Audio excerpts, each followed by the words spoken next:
নমস্কার বন্ধুরা, আপনারা দেখছেন voice of Bankura, presented by মনের স্বাদ। স্বাদ আর আড্ডার নতুন ঠিকানা। আমরা আদিবাসীদের সম্পত্তি দখল করতে দেব না, আমরা ওয়াকফ প্রপার্টিও দখল করতে দেব না, হিন্দুদের মন্দিরও দখল করতে দেব না, মসজিদও দখল করতে দেব না, গুরুদ্বারাও দখল করতে দেব না, গির্জাও দখল করতে দেব না।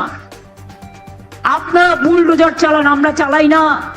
আপনারা বুলডোজার চালিয়ে মা কালীর মন্দির ভেঙেছেন দিল্লিতে, উত্তরপ্রদেশে। যান কাশিতে গিয়ে খুঁজে আসুন। বাঁকুড়া থেকে মুখ্যমন্ত্রীর বড় ঘোষণা।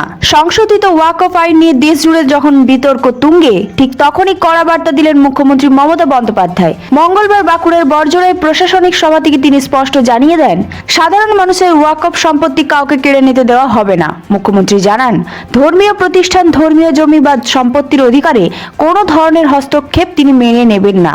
তিনি সরাসরি বলেন, মন্দির, মসজিদ কিংবা গির্জা কোনো ধর্মস্থানই ভাঙতে দেওয়া হবে না। ওয়াকফ আইনের সংশোধনের পর থেকে দেশের বিভিন্ন প্রান্তে উৎকণ্ঠা বাড়ছিল সাধারণ মানুষের মধ্যে। বিশেষ করে জমির মালিকানা নথিভুক্তিকরণ, ওয়াকফ বোর্ডের অধিকার, এই সমস্ত বিষয়ে উঠে আসছিল একের পর এক প্রশ্ন। এর মধ্যে কেন্দ্র সম্পত্তি নথিভুক্ত করার জন্য একটি পোর্টাল চালু করেছে। আর সেই প্রেক্ষিতে মুখ্যমন্ত্রীর এই মন্তব্য রাজনৈতিকভাবে অত্যন্ত তাৎপর্যপূর্ণ বলে মনে করছেন বিশেষজ্ঞরা। মমতা বন্দ্যোপাধ্যায়ের কথায় রাজ্যের ধর্মীয় সম্প্রীতি নষ্ট হতে দেওয়া হবে না। তিনি জানান, যারা মানুষকে বিভ্রান্ত করার চেষ্টা করছেন, যারা ধর্মের নামে উত্তেজনা ছড়াতে চাইছেন, তাদের বিরুদ্ধে কঠোর ব্যবস্থা নেওয়া হবে। মুখ্যমন্ত্রী আরো বলেন, এই রাজ্যে সব ধর্মের মানুষ শান্তিতে থাকেন এবং সেই শান্তি অটুট রাখাই সরকারের দায়িত্ব। তার এই বার্তায় ওয়াকফ সম্পত্তি নিয়ে দুশ্চিন্তায় থাকা বহু মানুষের মনে কিছুটা হলেও স্বস্তি ফিরেছে।